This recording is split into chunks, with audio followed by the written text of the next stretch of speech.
top. Let's get into the required viewing. Ronald, remind us of your pick and why you chose it, and let's talk. Yeah, so my pick was The Day the Earth Blew Up, a Looney Tunes movie, which was in limbo for a little bit and was picked up by Catch Up Entertainment fairly recently and came out March 14th, and just came out on PVOD this past Tuesday. So, yeah, I picked it because I was just really interested in seeing Looney Tunes and how this would translate to a modern day audience in that way. Like, this is America prepared for another Looney Tunes movie? And I can honestly say through watching it that I was, and I think I enjoyed it a lot. I mean, it was slapsticky as it should be. Right. Some of it felt a little old, but I think I liked that it felt that way. The animation was just beautiful to look at. You forget that there was a time period where stuff just kind of had this look. I mean, this is a modernized version of it, obviously, but Hmm. yeah, it's just that the animation and the voices and the premise, it just felt like a really long episode of Looney Tunes, which was really cool. Um, but overall, I think I enjoyed it. I think I enjoyed it, and I think this is just wetting our chops for the Acme movie that's coming out, I guess next year. That looks really promising, and people are comparing to Who Framed Roger Rabbit, which I'm a little afraid of because I love that movie so much. But Well, yeah, what, that's high praise in my opinion. But I know a yeah, lot for of real. people consider that to be kind of a oldie but a goodie. I Yeah, forgot to, after all that talk of backgrounds, I forgot to pull up my background. There it is. There it is. yeah.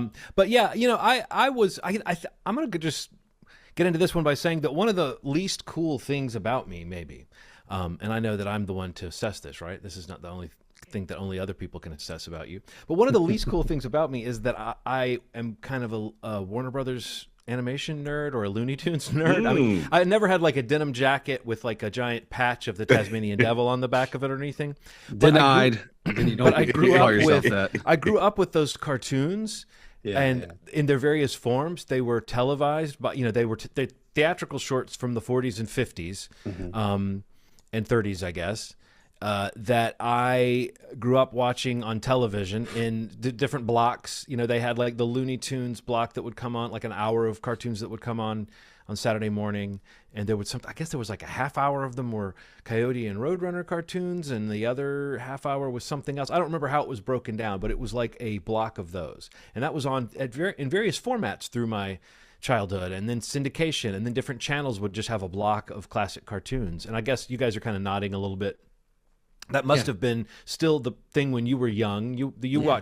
You came up when there was still like cable channels and just all this programming, and so you would just see a half hour of, and they would sometimes be incredibly poorly like degraded copies that these shows would have. It was only later that you started seeing the kind of cleaned up and remastered animation. But I think Right. those classic characters were much more relevant through our childhoods. And I would even say for me, the Warner Brothers thing over the Disney thing. Like I could like Bugs Bunny and Daffy Duck and those characters were so real to me in ways that after a certain age, Mickey Mouse and Donald Duck weren't characters that I thought about as much. I mean, I Mhm. liked them when I was a kid, and the animation in Disney shorts was always so much more lush.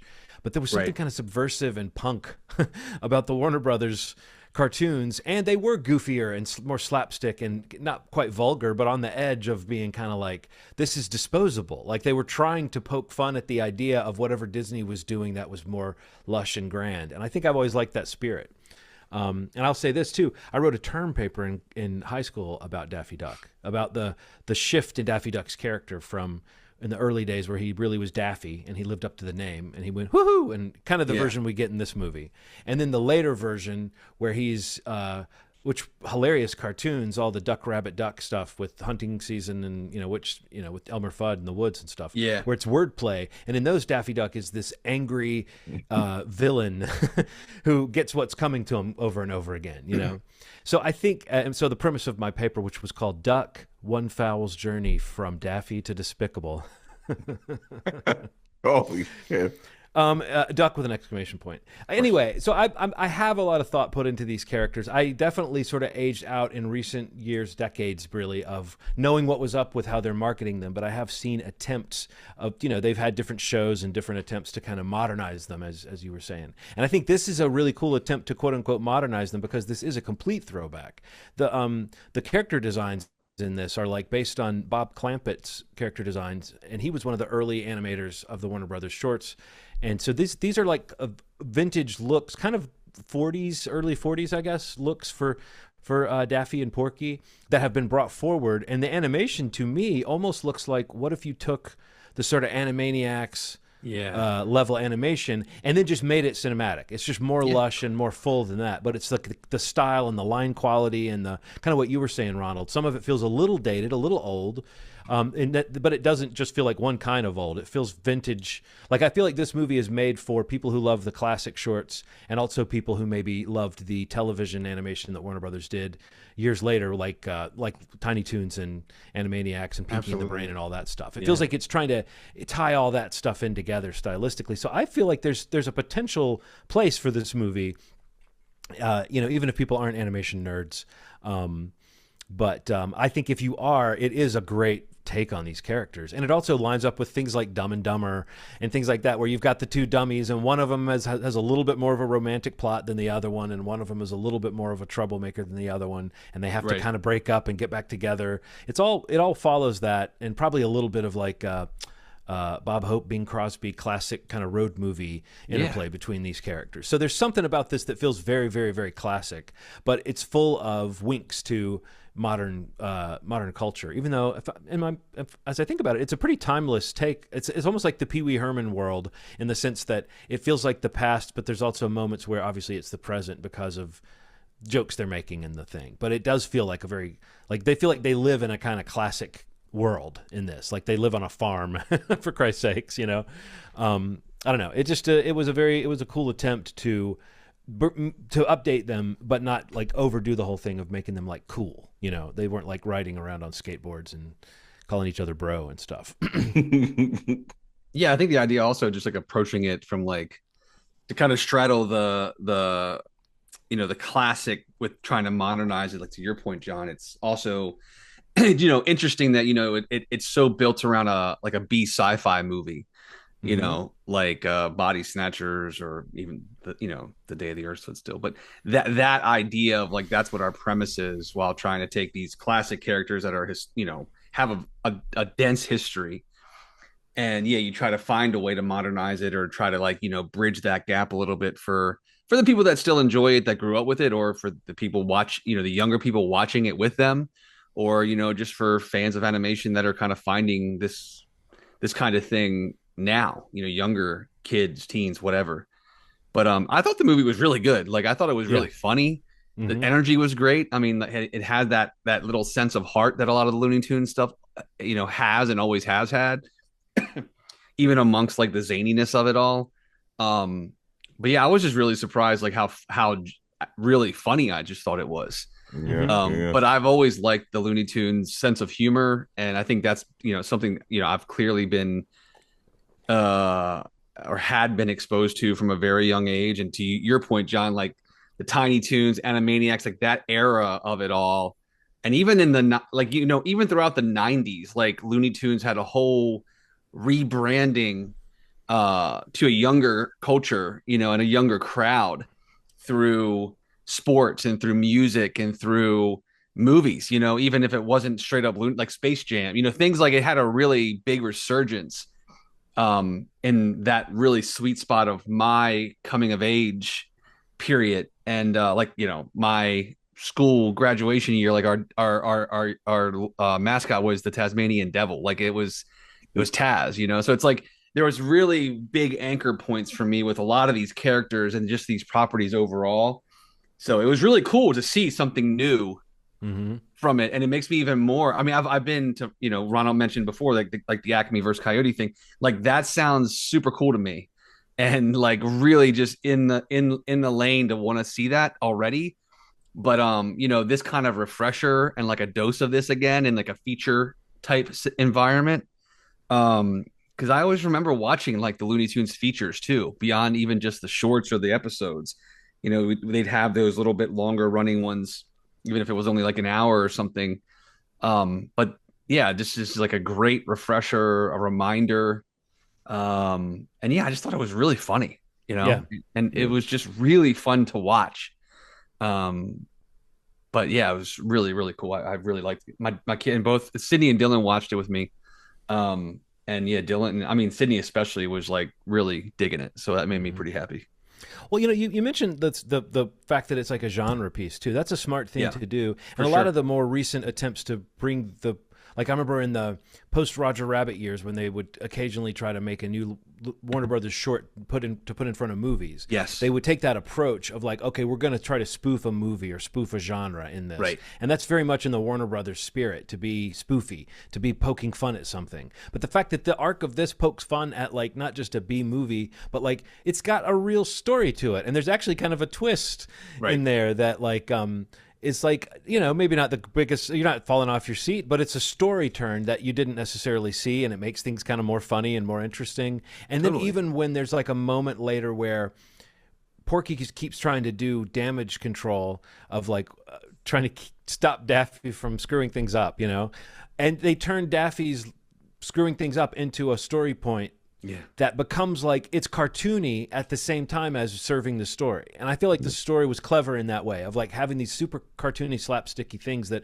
are not grounded at all, but they are part of a story that still feels like, oh, that even after Daffy goes down and like smashes all the teeth with the mallet, and they need him to, and they're like, just wait folks, and then it ends up working, like that's a very cartoony moment, but it's also the kind of moment you would need in your sci-fi movie. You would just have a less silly example of the same thing. That character who keeps screwing up does something that helps or something. So it's like that when you talk about the heart, Steve, it's buried in these characters, but we don't want to see like Daffy Duck and Porky Pig hate each other, or we don't want to see like one of them be like a screw up who can't redeem himself. It's silly as it is to say. It's great that whole like stick together part is like it's a nice little through line in the movie, and they're going to come back to it, and it's going to be a joke, but it's also going to be, just because what was his name, Farmer Jim. Was it Farmer Jim or Farmer Joe?